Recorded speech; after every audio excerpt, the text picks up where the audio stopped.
And I'm back, Buraut Corner. So, yung ating weekly balita sa karera. So, on a good note, congrats kay Mayor Benhar Abalos. Actually, Secretary Abalos. Okay? Parang incoming secretary yata siya. Tapos, ang sad note naman this week, parang may namatay na apprentice, si Sunny Villam.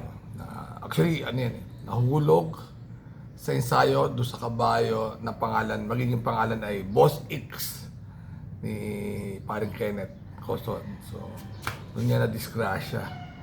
So, nasa ICU na tuluyan. So, ganyan kabigat ang trabaho ng mga hinete. Hindi lang sa pang-araw-araw. Grabe na tagay na mga namamatay sa nahinete.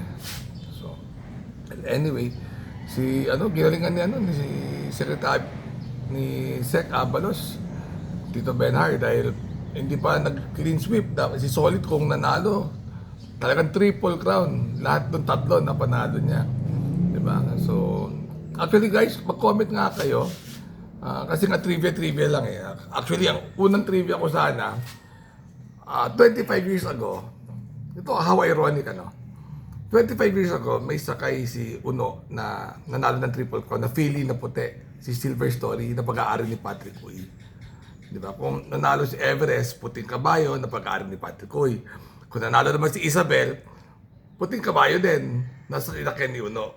So, isipin nyo yung narrative, ang galing. Diba? Coincidence, but it was exactly 25 years. Tsaka, si Isabel was a Philly. Just like Silver Story. Silver Story po ang unang Philly na nanalo ng Triple Crown. Alam ko by Northern Edge yan, hindi ko lang alam kung ang breeder niya si Johnny Chonlock. By Northern Edge, si Silver Story. So, full circle, di ba? Ngayon, bumabalik ulit si Boss Patrick sa Kabayong Everest naman. Puti din. So, yun. So, we'll know, third leg, kung hahabol yung magaling ni Mr. Hable, yung Mohemian, parang Mohemian Road, something like that. So, we'll find out, di ba? It will be more interesting. Pero grabe yung gentle dance. Ang tapang lumaban. Doon ka bibilib. Kasi nung nanalo siya ng hopeful, ganun na rin eh. Tapos kahapon, ganun ulit. Ang tapang. So, maybe talagang destined to win yung kabayo for greatness. Di ba? Kaya nga comment kayo down below kasi di ba nung late 70s, early 80s, dominado ni Butch Mamon nung CNH Enterprise yung Triple Crown, di ba? Skywalker yata, di ba? Kaya kanila ba yun? Tsaka yung okay kawang ko yun. Tsaka yung Fair and Square, di ba? Sa ni Aguila. Tapos nung late 80s, ang namayagpag si Andrew Sanchez naman, di ba? Dalawang magkasunod, Magic Showtime, tsaka Time Master. Di ba? Hindi ko alam kung napanalo niya si Tebaldi, tsaka si Grand Party nung time na yon. Come the 90s, era na to ng Kuya Rolly Rojas natin. Di ba? Mas strong material, real top. Tapos hindi ko alam kung nanalo yung sila Family Affair, I Have Wings. Hindi ko alam, I Have Wings yata kay Boss Sandy. May 5. May 5 ba, nanalo ng triple crown, summa cum laude, yung mga magaling na kabayan niya, hindi ko alam kung sino man nanalo ng Fresh triple crown. Judicata. Kaso sa Hindi. kapatid niya. Hindi, pero lahat siya kaya so hindi ko alam kung ilan yung napanalo niya. So kayo mga nagre-research sa trivia, comment down below kung sino ang pinaka marami. Diba, nandyan din nung early 2000, Boss Hermie naman. Diba, ang dami rin pinanalo, sila Windblown, pero si Winbon yata nanalo ng Triple Crown, pero hindi nanalo ng Triple Crown, pero nanalo ng isang leg, pero under kay Javier. Tito Sandy. Javier. Tapos pero dominate ni Sir Hermie yan eh, di ba? Sila Carriedo nanalo, Real Spicy, so ilan ang napanalo Triple Crown ni Tito Hermie. Then come 2010 onwards, si Boss Benhar na yan. Tito Benhar, Ibarra, Hagdang Bato, General Calentong, tapos ngayon si Gentle Dance. So tingnan natin, kung trivia lang, kung ilan ang Ang pinakamagandang makakasagot ng trivia natin yung fan ako nung isang page yung Larga, ano yun? Maayos yun eh. Na vlogger yung Larga, Carrera, something. Na fan ako noon. Kanina parang dinipot niya namatay na yata si Batang Kanloon. Pero maayos yun kasi parang yung style niya is parang journalism eh. So kaya very entertaining tsaka very informative. So maayos yung Larga, Carrera, something na page. Subaybayan niyo yun. Diba? And then, yun, so natapos na yung drama ng Triple Crown. Well, may mga nagsabi na, well, si Bermuda was left behind. So, kung nakalabas, so another issue na naman yan. Magbibissues na naman yan. Baka hindi na naman umabot yan. Pero hindi. May mga talagang mapapahamak na pangidea. So, tingin ko lang naman, since pinayagan nila, so hindi na nila pwedeng i-apply na yung rule na yan sa future kasi may mga president na talaga eh. So, masyadong na silang baboy kung hindi nila papayagan yung mga succeeding Triple Crown. Wala na silang reason to prohibit yung mga sasali sa Triple Crown. Actually, sabi nila bakit kukunti yung Triple Crown? Kasi pag tingin mo magaling kalaban mo, hahanap ka ng grupo, like hopeful. Kung tingin mo mas mananalo ka doon, kukunti nga yun, lilima. So baka mas makunti pa yun. Tapos parang kukunti nga ngayon yung mga Triple Crown eh. Tapos yung locally bred doon nagsiksikan, di ba? So, well, your guess is as good as mine. Di ba? So, di lang naman ang Puro Out Corner kasi hanggang 5 minutes lang naman ako. So sabi nila, oh yan, may issue na naman. But we just enjoy the races. Alam mo nyo, ang up and coming races sa PJ, sa MMPCI. Ano pala, congrats kay Atty. Morales sa balita ko, in-upgrade na yung fast bet. So, very competitive na sila ni PJC when it comes to fast bet. So, congratulations po, Atty. Morales. Job well done. Balita ko, wala nang issues yung pero unti-unti pa niya linilipat.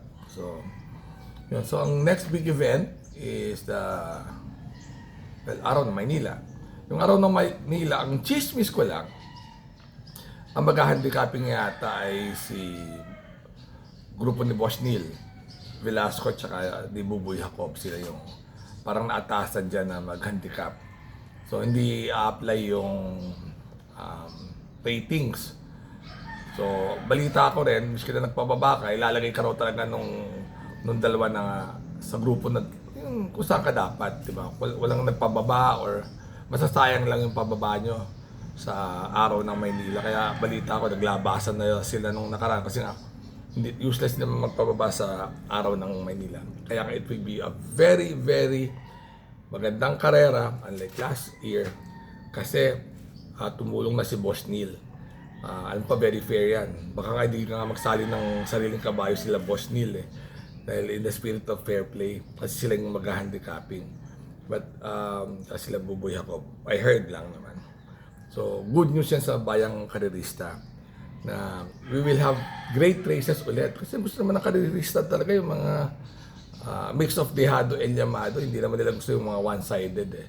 Di ba? Para may chance sa lahat ng tao manalo. So, well, anyway. So, ayun pala. Ako po yung nagpapa-subscribe. Kaya nabawasan po yung aking engagement sa YouTube dahil may obligasyon na po ako sa kapwa.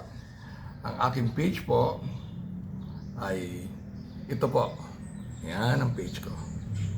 Na bago. 72 pa lang ho yan members. So, maglalagay po ako dyan ng mga interested mag-subscribe for next month. And mag-comment lang ho kayo. Tapos kami po, kailangan nyo kami makita yung mukha. Otherwise, kung hindi nyo makikita yung mukha namin, huwag kayo magbabayad. AI po yun. Kakausapin ho namin kayo. Limited slots lang ho kasi nga nag-aaral pa ho ako. So usually mga 30 to 50 slots lang po yung binibigyan namin.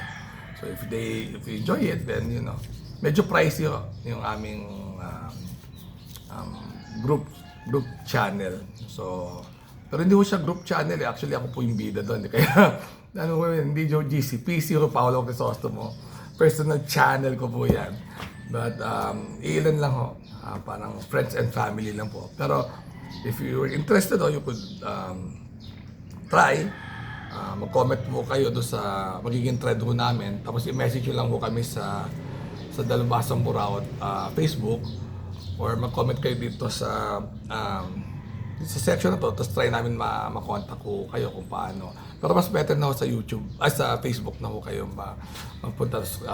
Yun, nababasa na muna namin lahat ng mga request niya. So, yun lang ho. Wala naman masyadong intriga sa karera ngayon eh. Hindi ko lang alam kung magkakaroon ng leadership shake-up. Sabi nila, allegedly, nagkaroon daw ng demandahan. O, hindi ko alam, or mga reklamo. Masyado na ako kasi, sabi nila, masyado kasi mabait si chairman, lahat pinagbigyan. So, we will see. Ayan. Yun, may bagong OTB ata sa, di ba, Solbang. Ayan. Ayan. Bagong OTB natin sa Quezon City at pinopromote natin. Ayan, Tony Starks, Retas, yung Larga, very good Facebook channel ho yan. So ako naman po, gusto ko lang magbigay ng sa inyo, trivia. Diba yun nga, yung kay Silver Story 25 years ago. Diba? Na Philly, na puti, na sila kay ni Uno, na pag-ari ni Patrick. So yun, kaya ang galing. So mag-comment na kayo down below dito kung sino alam niyo pinaka-owner na pinakamaraming pinanalo ng Triple Crown. Alright? Alright. Remember to be good because God is good all the time. See you soon. Bye-bye.